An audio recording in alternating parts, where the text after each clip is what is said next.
Well, Hunter Biden's plea deal with the Justice Department has fallen apart after an 11th hour disagreement in court.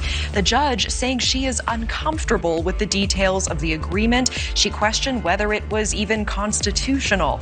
If a deal is not reached, Hunter Biden's case will have to go to trial. We do want to bring in now criminal defense attorney Brian Claypool to talk further about the Hunter Biden plea deal agreement failure that we watched unravel today. Thanks so much for being here. Yeah, hey, Natasha, great to be back with you. Can I get your immediate reaction to this? Were you expecting this? Have you ever seen anything like it?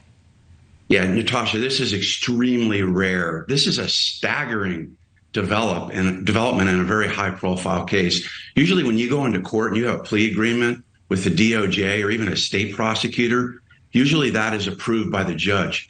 But this fell apart for a couple of reasons. The judge is questioning, and she's rightfully so. She's saying, look, you can't put language in a plea deal that immunizes Hunter Biden from further investigation, for example, on the tax charges. You can't put in a plea agreement, hey, this will cover 3 years prior to 2017 and 18, but it's going to protect you for the future. So that's what she means when she's saying this might not be constitutional. And then the second reason why this fell through is this gun charge, Natasha. Remember, Biden admits that he falsely put on an application for a firearm that he's never used drugs, right? We all know he's using drugs. That charge, Natasha, is a serious felony that could carry up to 10 years in jail. So what the judge is saying, she's asking the DOJ, why are you clumping together the firearms charge with the separate tax charges? She's questioning that as well, and rightfully so.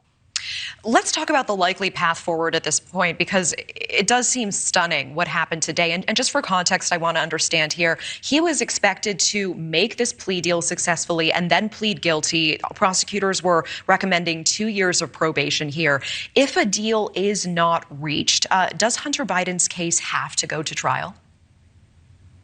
Yes, Natasha, if there's no deal reached, then the judge is going to set a trial date.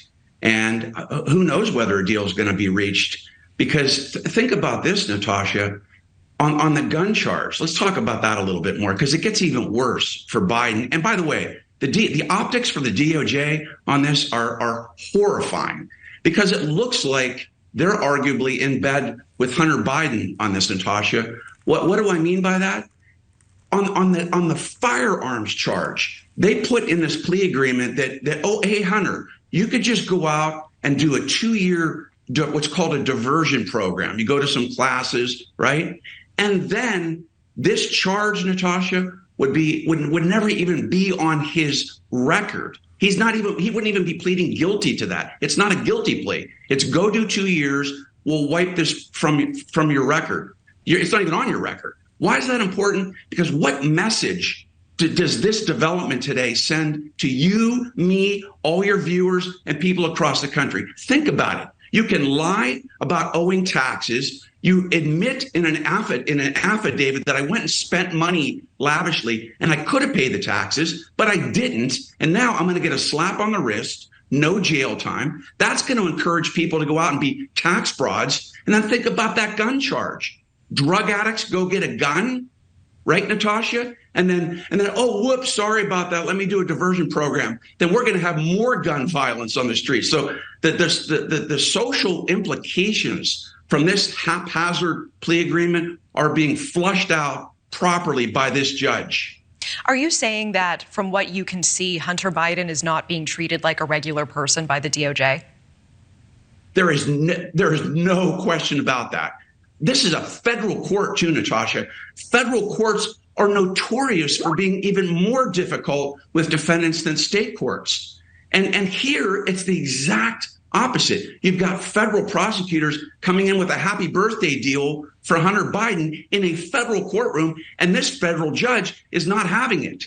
And she's not having it for the reasons I'm mentioning. She wants equal justice for all, and she wants to send a message that people need to be treated fairly. Doesn't matter that your dad's the president. And more important than that, Natasha, it gets to my point with average people across the country, hard workers that see this, right? And they now think they can go out and cheat the government and they're going to get probation and they're going to get a deal that would immunize them from any further investigation. And by the way, that's another problem this judge had.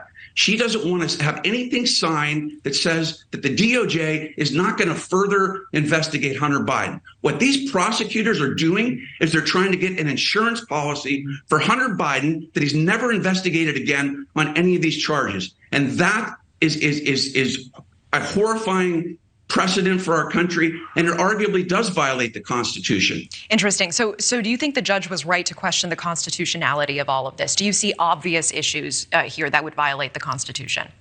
Yeah, Natasha, great question. Yes, absolutely. And it's just what I'm talking about. The federal government can't come in and say, we're going to cut you a deal on the tax charge. We're going to cut you a deal on the gun charge. And guess what? As part of that deal, we're going to wrap it in that we're not going to charge you with any further crimes. We're not going to investigate you any further for any other crimes as part of this deal. That is unconstitutional because our federal prosecutors are supposed to be upholding the law. And the law provides that if you see evidence of a potential crime, Natasha, your job is to go out and investigate that evidence and charge people that have broken the law. And what these prosecutors are trying to do is hijack the Constitution by throwing in these clauses in the plea agreement that will immunize Hunter Biden from any further investigation. That clearly violates the due process clause of the Constitution, and it just impedes the fiduciary duty that our prosecutors have to follow evidence and charge people with crimes if the facts break the law.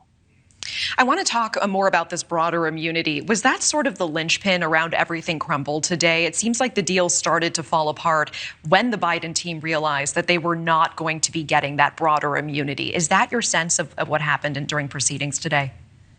Natasha, excellent point. That's exactly what happened here. I mean, I've been practicing law for many years.